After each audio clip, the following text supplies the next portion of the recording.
Anaa sa 44 million pesos nga kantidad sa smuggled nga sigarilyo ang nasakmit sa Naval Forces Eastern Mindanao human naharang ang bangka nga gikargahan niini sa Davao de Oro.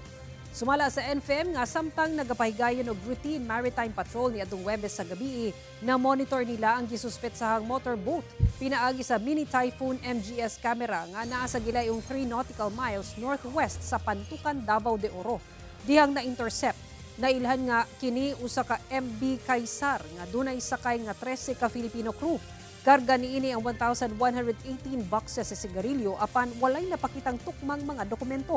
Nasayran sam nga gikan kini sa Hulos-Sulu. Nakatakda matud pa kining ibalhin sa mga gagmay nga bangka aron ipang-apod-apod sa nagkadayang munisipyo. Gidala sa Kampanakan Station Hospital ang mga crew sa bangka alang sa medical check-up. Mag-atubang sila og kasong paglapas sa Customs Modernization and Tariff Act of 2016 in relation to amended rules and regulations governing the exportation and importation of leaf, tobacco, and tobacco products. Wala na sila mihatag og pahayag. Gi-turn over na ang mga undocumented nga sigarilyo sa Bureau of Internal Revenue.